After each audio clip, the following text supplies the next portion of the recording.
Assalamualaikum warahmatullahi wabarakatuh.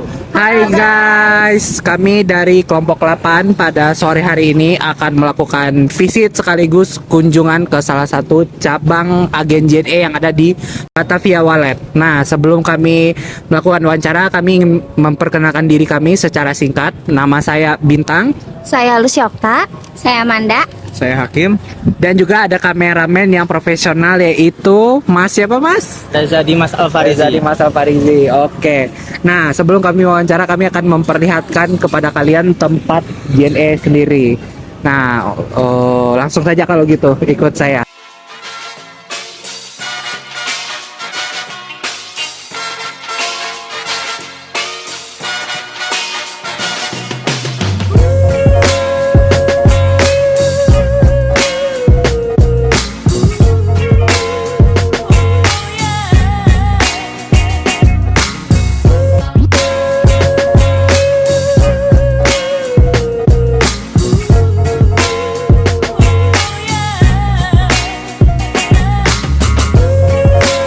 Oke, pada sore ini kita sudah kedatangan owner atau pemilik JNE yang ada di Batavia Wallet ya. Maaf, boleh diperkenalkan diri dulu Pak sebelumnya? Assalamualaikum warahmatullahi wabarakatuh. Nama saya Ahmad bin Salam. Saya owner dari JNE Taman Wallet yang berada di Jalan Raya Cadas Pupung, Ruko Grand Batavia, Blok C1 nomor 17. Untuk Bapak mungkin bisa diceritakan sedikit gitu Pak, mungkin awal mula Bapak mendirikan usaha JNE ini gitu, itu awal mulanya gimana gitu Pak? Saya dulu sebelum buka JNE itu kerja di maskapai di Soekarno-Hatta. Nah, saya juga ditempatkan di kargo, di ekspedisi logistik. Dari itu saya punya pengalaman. Nah, tahun 2013 kebetulan pilot perusahaan. Setelah pilot, saya nyari usaha kemana-mana. Nah, ada yang nyaranin bahwa kenapa nggak buka ekspedisi aja. Nah, kebetulan background saya dari ekspedisi juga, pas di maskapai. Jadi nyambung ya Pak ya? Nyambung.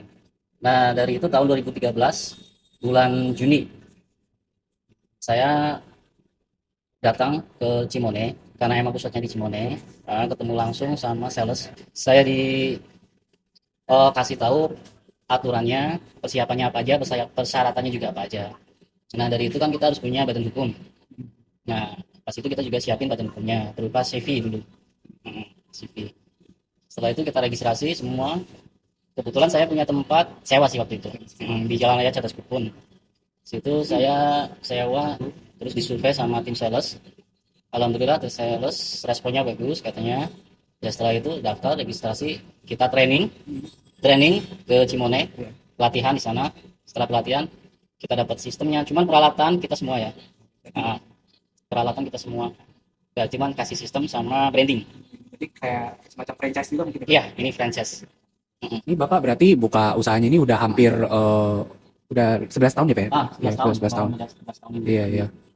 Ini selama Bapak membuka usaha ini, kira-kira Bapak tuh udah banyak lah ya Pak experience di pengalaman, apalagi udah punya cabang juga gitu 2. Iya, alhamdulillah.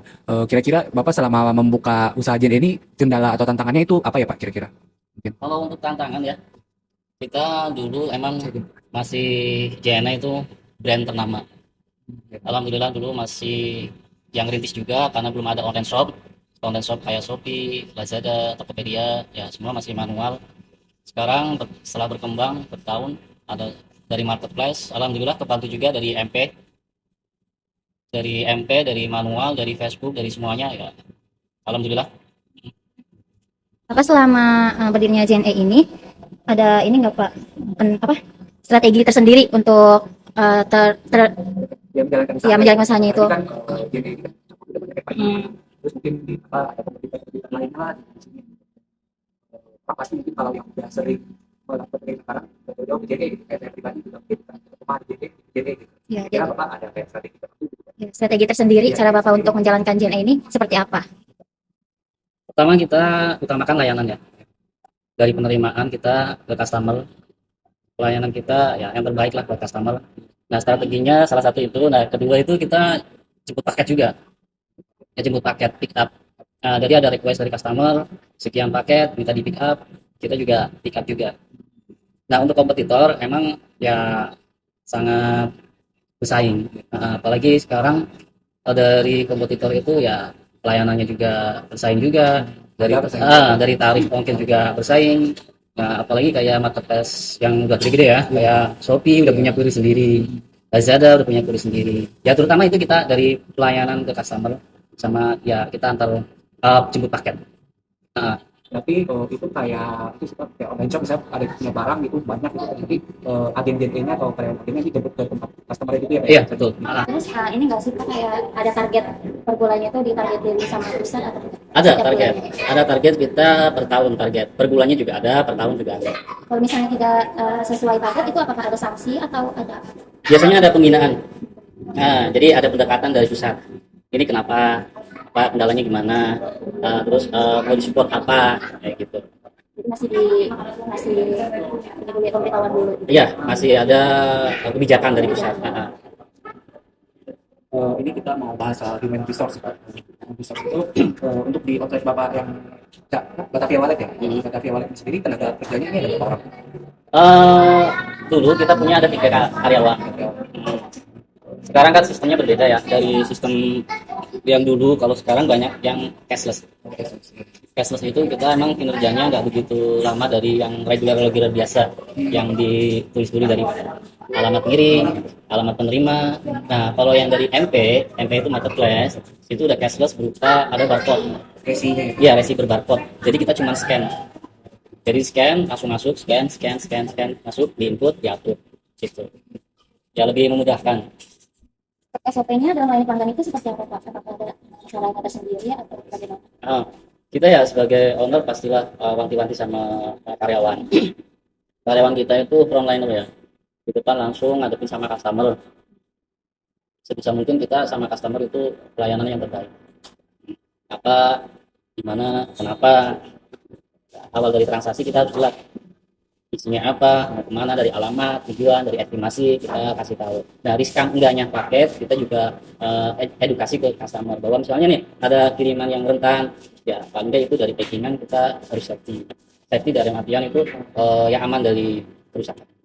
Nah, misalnya cara menanggapi, misalnya kan kayak ada customer suka ada yang protes gitu kan, misalnya nanyain komplain, nanyain barangnya itu gimana sih cara menghadapinya customer yang seperti Oke, itu? Kayak lewat dari estimasi gitu biasanya. Kita masih pengertiannya kalau dari JNE. kita dahulukan mendengar dulu ya apa keluhan dari customer, kemauannya kayak gimana. Kita setelah tahu dari inti permasalahannya, kita bantu semaksimal mungkin.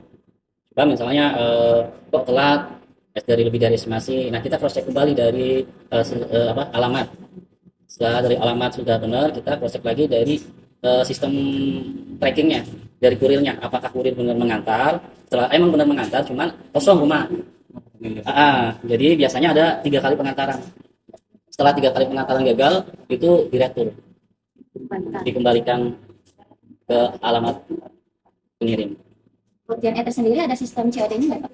Oh ya, ada ya COD ini. Tambahan nih, servisnya ada servis COD.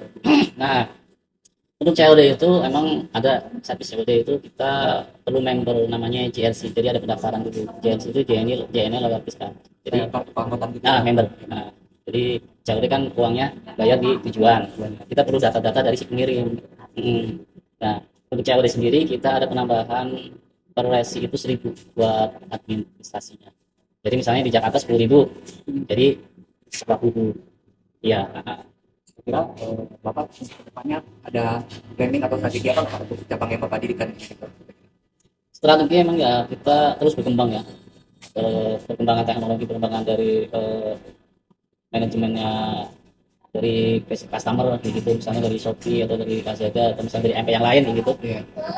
Kita ngikutin perkembangannya. Ada ketinggalan ya Pak? Iya. Nah itu juga kita ada perbantuan dari pusat. Misalnya ada customer dengan paket yang banyak, kita ada implan. Iya, jadi misalnya online shop dengan 100 paket bahkan lebih. Nah untuk kerjasamanya kita implan dari rumah atau misalnya dari gudangnya bintang itu, kita karyawan di situ. Nanti kita langsung sortir input data di situ di tempat. Jadi nggak usah diangkut ke gerai, ke JNE. Nah di situ kita koordinasi sama pusat. Setelah udah selesai closingan dari misalnya tokonya jam 8 malam. Nah sebelum jam 8 malam itu petugas pickup dari pusat itu udah datang. Jadi nggak usah diantar ke kedai. Itu ada nilai plus, memudahkan. Sebenarnya sih banyak ya servis-servis dari JNE, ada yaitu juga implan, terus ada namanya kita apa itu namanya, misalnya mau ada gudang, persiapan gudang, kita juga nyediain. Misalnya ada permintaan nih karena kapasitas penuh, kita persiapan gudang ada, setelah persiapan gudang ada mau di-input langsung di situ juga bisa, jadi kayak all in gitu. Sebenarnya JNE itu benar-benar memudahin pelanggan gitu ya, kalau beli, apalagi kan misalnya pelanggannya punya usaha gitu. Iya, Pasti. udah pasti kita bantu. Jadi yang ngikutin dari perkembangan sih, kalau misalnya oh pengennya kayak gini, customer kita edukasi dulu, pelajari dulu, oh iya akhirnya jadi servis kerjaannya juga nambahannya. Baik, ini kita akhiri dulu untuk sesi wawancara dengan Bapak Benny selaku pemilik agen JNE yang berada di Batavia Wallet. Terima kasih kepada Ya, Bang Benny. sama-sama. Ya, Silakan. mohon maaf kalau misalkan saya dan teman-teman ada kurang kata mungkin atau ada salah penyampaian juga selama interview. Gitu. Apa kita juga saling belajar lah. Iya. Nggak ada namanya orang tuh ilmu tinggi, pasti ilmu tinggi juga tetap belajar dari ilmu yang lebih tinggi. Terakhir nih mungkin dari Pak Benny sendiri kira-kira ada tips nggak kira-kira Ben? Buat yang pengen bikin usaha jasa mungkin atau barang dari Pak Benny kira-kira ada tipsnya nggak? Apakah ya tips and triknya lah gitu. Pertama kita emang punya kemauan ya. Iya, kemauan buat usaha. Oke, baik kalau gitu ini promosi juga nih buat kalian yang tinggal di sekitar Batavia Wallet, mungkin mau ngirim barang, makanan, dokumen atau kendaraan bermotor bisa aja langsung ke JNE yang ada di Batavia Wallet gitu. Pokoknya nanti ketemunya sama Pak Benny apa ya? Siap. Selaku owner. Selaku owner di sini. Sekian kami tutup dulu videonya. Assalamualaikum warahmatullahi wabarakatuh. Waalaikumsalam. Ya.